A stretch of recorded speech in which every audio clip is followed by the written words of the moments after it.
You say. He is famous Carl Sagan, famous American astronomer and planetary scientist Carl Sagan. So he was inspiring NASA to generate the image that I have shown on the right hand side. Can anybody guess our planet here? The Earth? That bluish white dot, that speck, is our planet. So Carl Sagan wrote a book and also a TV series. This is called Cosmos. And in that book Cosmos, he gave the name, the pale blue dot, representing our Earth. This is actually looking like the pale blue dot. Everything lives here. Human beings, war, poetry, history, politics, economics, philosophy, love, hatred, everything lives in that pale blue dot. And we are surrounded by great vastness of space, infinite space, dark space. The question is it our place in the universe? Just to begin with, yes, we are in this pale blue dot. This is our first address. But there is something more. This is the picture taken by Voyager 1 spaceship, which has gone outside our solar system now, and now it has entered the interstellar space. This picture was taken from 6 billion kilometers from Earth, when Voyager was just crossing Jupiter's orbit. But let us see what lies out there in this big space, in this infinite space. Let us begin with our nearest planet, which is always impressive for all of us. Which planet it is? Mars. It's the red planet. I am not going to ask you why this is red. You might know the answer, you might not know the answer. So research is still going on, but we know it as a red planet. What is so special about this planet is, the planet Mars, when it was born, along with the solar system, it was almost like our Earth. It had atmosphere, it had perhaps water. This is why this is so impressive for astronomers and scientists in general. You can see the surface of the Mars is full of craters, mountains and terrains. And the right hand side picture is the Perseverance rover riding across the surface of Mars. It was NASA's mission, and now it is observing whether the surface of Mars contains microbial life, organic molecules. And we have got affirmative answers that Martian surface is organic. It contains microbes. So we don't expect aliens with big eyes living on Mars. Our search is now realistic search. We are searching for organic evolution on the surface of Mars. In this year, Royal Astronomical Society London, it released one discovery very recently in July 2025. This picture is a riverbed on the surface of Mars. So the existence of riverbed says that perhaps in distant past, Mars had flowing rivers. Now it has dried up. That's why you can see like a dried, dead riverbed. Perseverance rover is searching for microbial life in the riverbed. Because if Mars had water billions of years back, perhaps it had organic molecules in the riverbed. So this is a latest picture of Martian surface. Let us go to the next planet. This is Jupiter. You are aware of Jupiter? The biggest planet in our solar system. How big it is? In comparison to Earth, this is 11 times bigger. If you think like a sphere, the radius of sphere of Jupiter is 11 times larger than the radius of the Earth. And in terms of volume, you can imagine how big it is. You can accommodate 1300 Earths inside Jupiter's sphere. It is so big. It's the biggest planet in our solar system. So the left hand side picture was taken by Voyager 1. Again, it is a black and white picture. And you can see that the Jupiter's surface is not a solid surface. It is a gaseous surface. It's basically made of hydrogen gas. And the weather of Jupiter is very dynamic. You can see the rotation of Jupiter. I think it has been now switched off, it's paused. So we can see the red spot, the elliptical. In the color image you can see the red spot. But the rotation of Jupiter tells you that different layers of the surface rotate with different speed. So that was the discovery by Voyager 1. And the right hand side picture is the north pole of Jupiter. So those small vortex like structures, they are actually tornadoes. Like it happens in our Earth atmosphere, cyclones, exactly same thing keep on happening on this atmosphere of Jupiter. So this was discovered by Juno mission of NASA recently. So these are very impressive pictures to get to know how much we have understood microscopically about the planets of our solar system. Let us go next.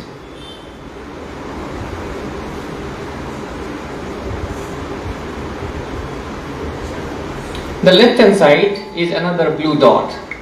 This is one of Jupiter's moons. This is Europa.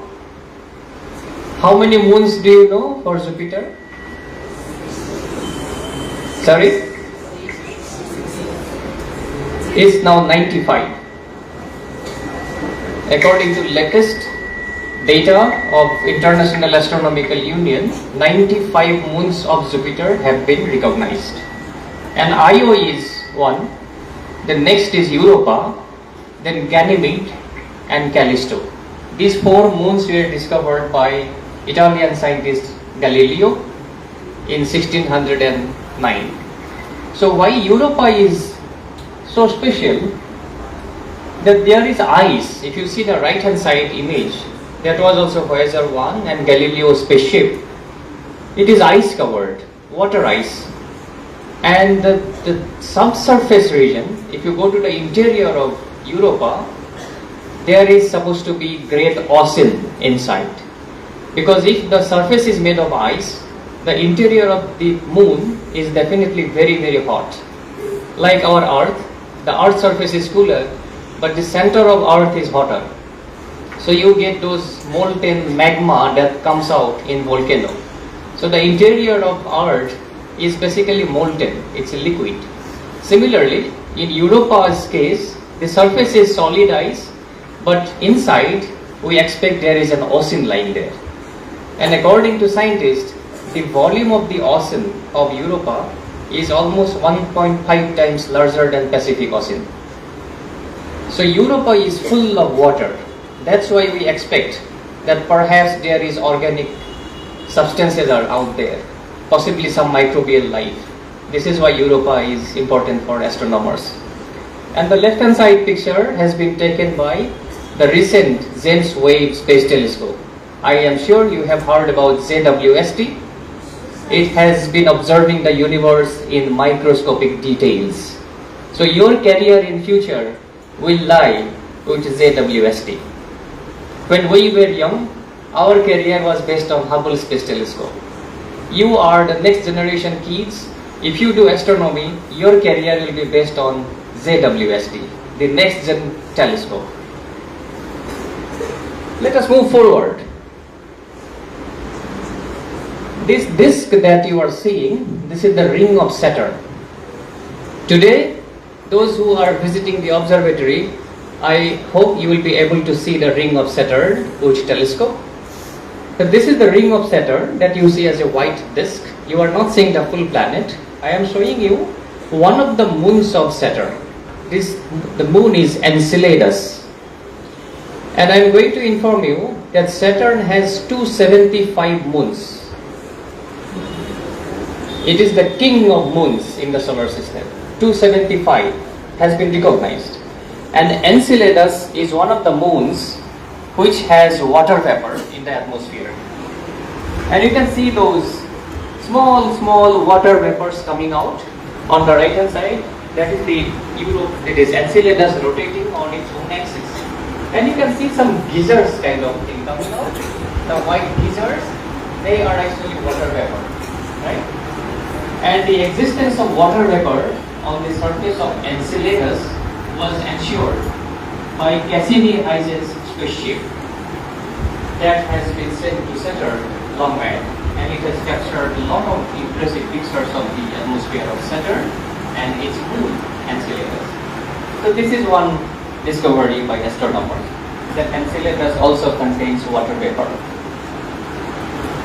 Next, this is Pluto. Obviously, Pluto is now not considered as a planet.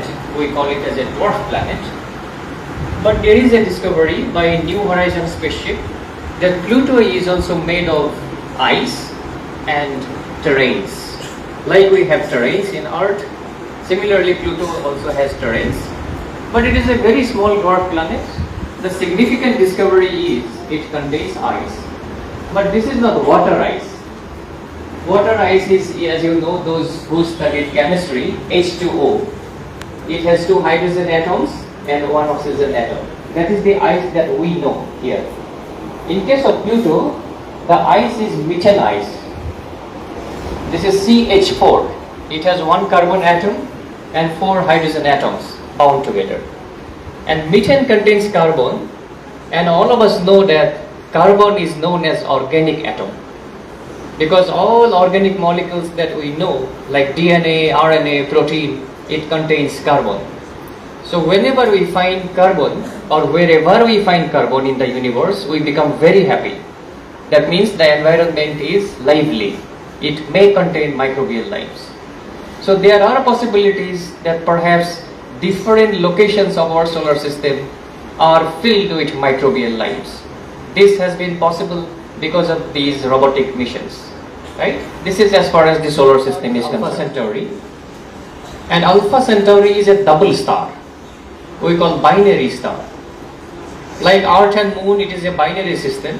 They revolve around each other. Alpha Centauri is also a binary system. It has 2 partners. One is Alpha Centauri A, one is Alpha Centauri B. You can see in the image. Alpha Centauri B is that bright star. Alpha Centauri A is at the bottom. If you see our sun from Alpha Centauri, the sun will appear like that dot at the top, right? The distance between sun and Alpha Centauri is 4 light years approximately. So Alpha Centauri A and B, they have a planet, that black sphere that you see. This is a discovery in 2012 from La Silla Observatory in Chile. So the speciality of this planet is exactly like our Earth. We call it as Earth-like planet. The mass of this planet and the size of the planet is approximately equal to that of the Earth. So astronomers have discovered hundreds of Earth-like planets in those extrastellar systems in our Milky Way. So you can expect very well, you can be positivist and say that might be there is extraterrestrial civilizations if we have Earth-like planet. This is one of the possibilities. So we have this answer that we are not alone in the universe. We have other planets going around other stars. How do you detect this? So this is what astronomers do. Suppose you have, see on the left hand side, you have a big star like our sun, and you have a planet, that black dot, passing across the disk of this star. So when it passes, you can see there is a dip in the brightness of the star. It's something like an eclipse, right? You have a bright star and a planet just crosses the star. If it is revolving around the star, right? At some point of time it will cross across the face of the star. At that point of time, if you are observing with your telescope, you will see a little bit of dip in the brightness of the star. So that is what it has been shown in the left hand side graph. This is brightness versus time. At some point of time you will see a dip. So how much dip will be there, that will depend on how big the star is.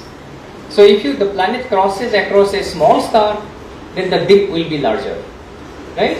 So this is how astronomers detect how many extrasolar planets are circulating around one particular stars, and also how big the planet is. If I have this much of star, if I have this much of big planet, it will cover the whole star. At that point of time, you will not see any light. So how much dip you will have in the brightness, that depends on how big the planet is. If you have a small planet, the dip will not be that much. That means if you are an astronomer, if you can detect the dip, height of the dip, you can find out how big the planet is. This is how astronomers are doing, and they are detecting planets in this method. This is very exciting. Now come to the cosmos. We go beyond solar system, then we meet our stars and extrasolar planets. Now we go to the big scale. We ask about the cosmos. Galileo Galilei, which I talked about, he was the first person to point his own telescope in 1610 to observe not only the planets but also the stars in the sky. So when Galileo used his telescope in 1610, he found that stars that we see in the night sky, they are not randomly oriented. They are concentrated in a bright strip that we call Milky Way. If you go to remote areas, free from city light, in summertime, you can see that white strip full of stars that we call Milky Way. When we were children, back in say class 6 and class 7 in villages, we could see clearly the strip, the Milky Way strip. Now villages have developed, so-called development, lot of light pollutions. You don't see any stars even if you go to village nowadays. Forget about the Milky Way strip. So this is one tragedy that we have. If we love science and astronomy, this is a tragedy for us, and I don't know how to remove this tragedy. But we have this Milky Way strip, and that Galileo discovered for the first time. So he gave one proposal, one hypothesis, that stars are not randomly oriented. They are concentrated in a Milky Way strip. Then comes after Galileo, I always talk about this man, Immanuel Kant. He was initially a philosopher in Germany, and later he became an astronomer by his own interest. So Immanuel Kant knew what Galileo discovered in 1610.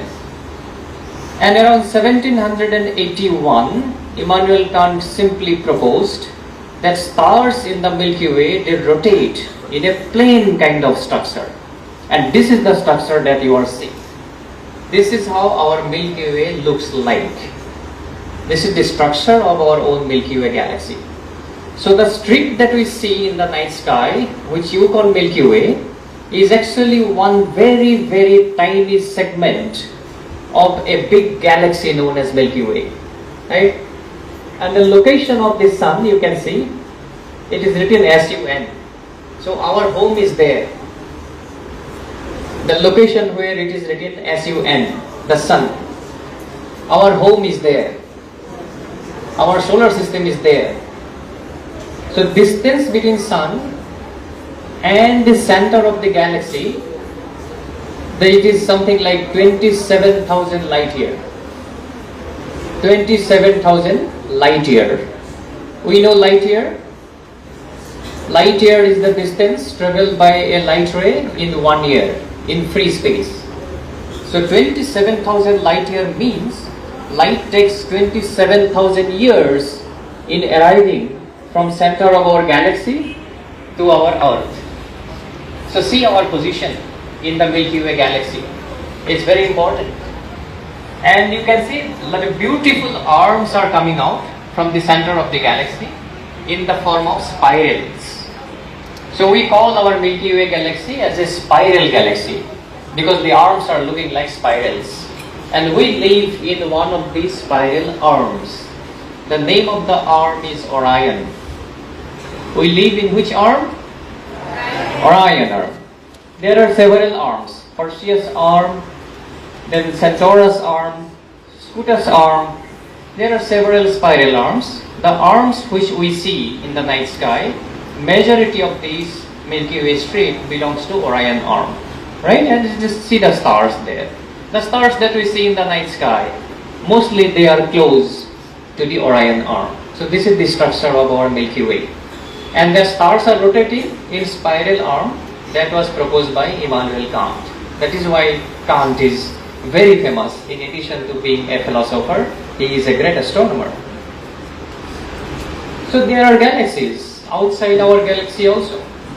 They are called extragalactic nebulae. There are billions of galaxies outside our Milky Way. That was also pointed out by Immanuel Kant. But remember, that was 1781. Nobody believed in Immanuel Kant. Only after discovery of or invention of Hubble Space Telescope, astronomers confirmed that whatever Immanuel Kant was telling in 1781 was fantastically correct. Right? This is how intuition works and theory works. Let's see, let us meet one person called Edwin Hubble, 1920s. And this is the classic telescope with which humanity discovered the big universe lying outside our Milky Way galaxy. So this is the scientist. The solar system is composed of these objects. You see that there is a cloud called Oort cloud. This is a cloud of comets. Most of the comets that we see time to time in the sky, it comes from the Oort cloud. So this is a spherical cloud of comets. They are also icy objects. And astronomers have found that comets are made of water, basically. The comets that come from Oort cloud, they are made of water. So now scientists have a hypothesis. We do not have the answer to the question, where from water comes in our own planet. So one possible answer, I say one possible answer is, when the Earth formed 4.5 billion years back, it was bombarded by asteroids and comets, and the water that we know here on Earth was carried out by those comets. So this is why comets are important. They may carry organic substances and water to the planet we know Earth. So this is why these comets are important, and you have to study these comets if you are interested. So Voyager 1 is going to see the stars towards the outer space. So soon it will be directed to our nearest star, Alpha Centauri. I will talk about Alpha Centauri later, what is the importance of this one. So this is so far as the solar system is concerned. This is the spaceship I was talking, Voyager 1. It is now at 169 astronomical unit. It has entered what we call interstellar space, right? And this is humanity's first spaceship that has gone outside the solar system.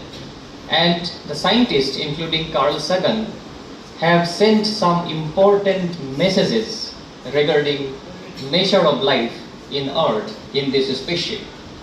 So if the hope is that was sent in 1977, which I hope that perhaps there are some intelligent civilizations in our own galaxy. If Voyager 1 is captured by one of those civilizations, they will be aware of our existence in this pale blue dot. This is humanity's first spaceship that has entered interstellar space. So is it not a proudful moment for us? We are proud of humanity because of this. Jewels in the sky. Let us go to the stars now. I call it as jewels. You can see beautiful stars. These are some stars I have captured for you. This is Orion constellation.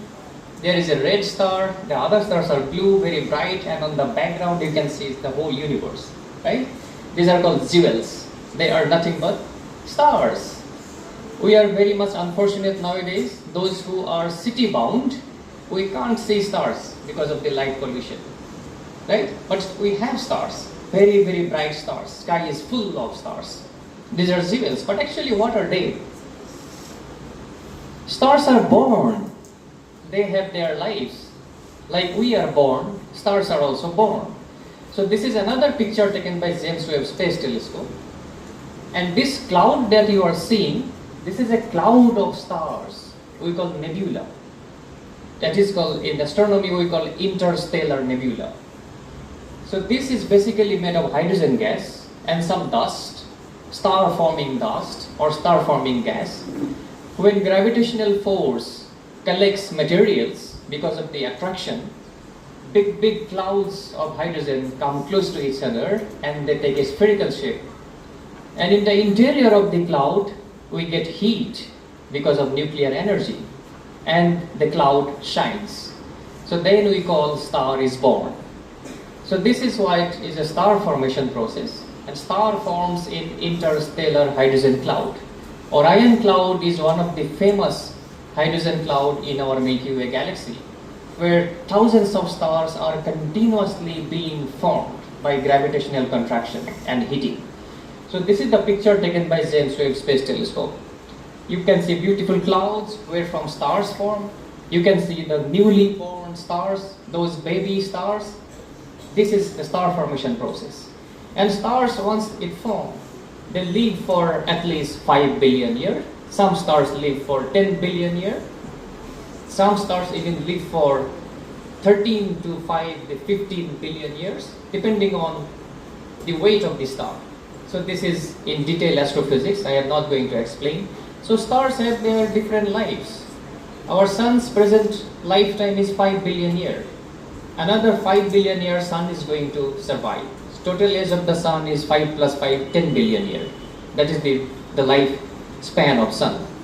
So these stars also live for different times. At some point of time they die. Some stars which are heavier compared to our sun, they explode at the end of their lifetime and they die out. So the explosion of stars have also been discovered long back by astronomers. This is a space telescope picture of one stellar explosion we call supernova explosion. So this is the life history of stars. The stars are born in interstellar cloud. After billions of years, some of these stars explode in the form of supernova and they throw out the materials into interstellar space, where from again new planets and new stars form. So our sun and our solar system also is a second generation stellar system. It formed out of hydrogen gas clouds which was thrown out by death of earlier generation stars. So this process of creation, destruction and evolution has been continuously going on since the time of the Big Bang. This is what is evolutionary cosmology. So this is, you can see clearly, the death of a star. It was a space telescope's picture. Let me ask the question, is our solar system alone? This is a big galaxy near Milky Way. The name of the galaxy is Andromeda. And this is at a distance of 2.5 million light years. So big is the distance in space, right? We live in a very, very big space. If you want to do astronomy, first you have to learn about how big the scale is, or how small we are, how small our ego is as a human kind. So as you do astronomy or say cosmology, human beings become more humble. We try to become more humble, right? So this distance is 2.5 million light years. That means light takes 2.5 million years in arriving at Earth from Andromeda galaxy, right? This is one galaxy outside our Milky Way. This is another very beautiful spiral galaxy like our Milky Way. There are reddish stars, there are blue stars, very bright stars circulating around the center of the galaxy. This is called NGC 1232. This is a general catalog, new general catalog made by USA astronomers. And this distance is something like 15 billion light years. You cannot see with naked eye. You have to have a very, very big telescope to see this galaxy lying at such a large distance in the universe. 15 billion light years. Right? Andromeda was 2.5. It is 50. So distance scale is increasing here. So as we increase the distance scale across the universe, what we see is that galaxies are not randomly oriented. Galaxies also make their own villages, their own cities. We call large scale structure of the universe. And this has been confirmed by Sloan Digital Sky Survey. If you Google SDSS, you can find out it is a galaxy survey surveying galaxies up to 2 billion light years from Earth. Not million, it is now billion. Okay? And if we see this diagram, the center is the location of our own galaxy. You can't even see our Earth now because you are magnifying. Then zooming out in the universe. So center of this diagram, the cone, if you consider it as a cone, the apex of the cone is our location. And those blue structures and orange structures, they are actually other galaxies grouping together because of gravitational force. So this is called large scale structure of the universe. Galaxies are not uniformly distributed in space. They are like making a pattern. This is called large scale structure. How far? Up to 2 billion light years, galaxies are clumped together by the force of gravitation. So what you learn in school, perhaps class 8 or 9, about the Newton's law of gravity, we find in research that it is applicable to the large scale universe as well. So Newton's law of gravity, the attraction, it is binding the galaxies together and forming these beautiful patterns, right? This is called galaxy survey. Then going out, this is Hubble Space Telescope on the right hand side, and in 1990s it released one image, thousands of galaxies lying at a distance of 13 billion light years, not 2 billion, now it is 13 billion light years.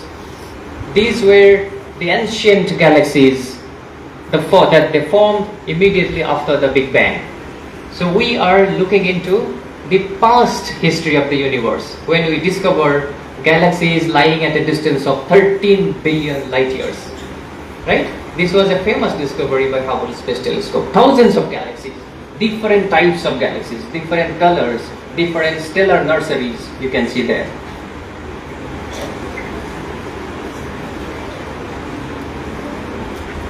This is recent image, James Webb Space Telescope on the right hand side, and it has discovered one galaxy that you can see, the red structure that you see. This has been magnified inside that square. Forget about the name of the galaxy, it is called Zades. This is the most distant galaxy that has been discovered by mankind thanks to James Webb Space Telescope. This is 13.5 billion light year, even further than the distant galaxies that was discovered by Hubble Space Telescope. And Einstein has taught us that more deep in space you go, more earlier in time you see. 13.5 billion light years means light already takes 13.5 billion years to reach our telescope. So when we see those galaxies, we see the past state of those galaxies. How past? 13.5 billion years back in time. Earth was not even formed. Not even formed. Earth formed say 5 billion years back. So when we look into the universe, we actually look into the past. So the universe itself is a time machine. Always we look into the past. So the James Webb Space Telescope has been designed because of that, so that we can probe largest possible distance in the universe and hence can probe the past history of the universe. So if we know these galaxies like Zades, we will be able to know how the universe has been evolving from 13.5 billion years till today. So you can make your own theoretical model by discovering these kind of galaxies. This is just 2% of the entire size of the universe. 13.5 billion light year is just what I said, only 2% of how much the universe has expanded. The universe is likely expanding. Einstein was not ready to accept this.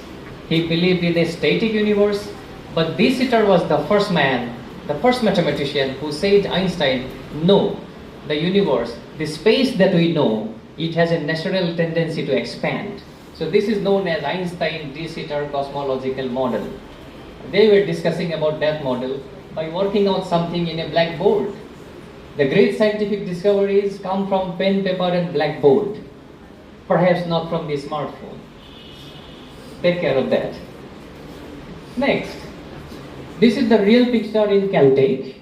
Einstein was not only a great physicist, a great theorist, he kept interest in astronomy as well. And the middle person that you are seeing, which is Seager, right? He is Edwin Hubble. And this is Edwin Hubble's telescope in Mount Wilson Observatory. One day Einstein visited Hubble's observatory and has seen through that telescope what can we see. So then he could see those beautiful Andromeda galaxy and other external nebulae. So this is an iconic picture that a theoretical physicist looking through the eyepiece of a telescope used by Edwin Hubble. This is an iconic picture, just I am showing. This is a diagram that the universe is expanding. The galaxies are moving out. So the y-axis of this graph, I am sure that students, at least some students have learned how to draw graphs, y versus x, at least in your notebook. Okay, so the y-axis is velocity of the galaxies, because galaxies are going away from each other with certain velocities. And the x-axis is distance between the galaxies in the unit of million parsec. I have written how much million parsec. 1 mpc is actually 32 lakhs 60,000 light years. This is the unit system in cosmology. Just like in vegetable market, we have a unit. If we want 5 kilogram potato, our unit is what? 1 kilogram weight. So the person put the 1 kilogram on the pan and he put some potatoes and then try to say, okay, it is 1 kilogram. So our unit is 1 kilogram. So in cosmology, the unit of distance is 1 million parsec. So in that unit, we measure the distance between galaxies. And what we see here, if we increase the distance scales of the galaxies, their velocities are increasing. So this is what is an indication that the universe is expanding. It is not static. The space between the galaxies is growing continuously, right? These three astronomers, they did something great in 1998 and 1999. I just passed my school days in 1999, and then the great discovery was announced. These three astronomers announced that the universe is not only expanding, the expansion of the universe is accelerating. It is speeding up. Just like we accelerate our car, our speed increases from 40 to 50, 50 to 60, 60 to 70, 70. The size of our universe is just a bubble in an infinite universe we call multiverse. And there are thousands of bubble universes on the background of infinite space. So this is a schematic diagram that space and time I have denoted. The x-axis is space and the y-axis is time. Space and time do not have any beginning, they do not have any ending. This is infinitely distributed. We call it eternal inflation or eternal universe. And our universe, which is 93 billion light years across, is just a small bubble in the multiverse. This is the current thinking in science, and it is up to you who are now in schools. The day you will grow up to say physics masters or physics BSc or maybe some other career in physics, this research will be matured enough. You can test the multiverse hypothesis and see what kind of exciting science you can do out of this. This is the very recent thinking that we have in our research. I have come to the end. We try to understand our universe with laws of physics and astronomy. How does the universe work? And the universe gives us answers. We talk to the universe through our research, through our observations, through our equations. We talk to the universe. How do you work? And the universe answers. Mind it. That's why Stephen Hawking said, always look up at the stars. You will get some questions, and at the same time you will get answers. Universe speaks to you. But at the same time, universe gives us puzzles. For example, we do not understand what is 3I Atlas. We are puzzled. Is it a comet or it is an alien ship? We do not understand what is dark energy. Not yet. Discovering something doesn't mean that we have understood. Discovering means it is reporting. We have to understand with our equations, with our theories. And nowadays supercomputers are there. Artificial intelligence is there, which are assistant. Not all AIs are good. Some AIs will be assistant for doing science.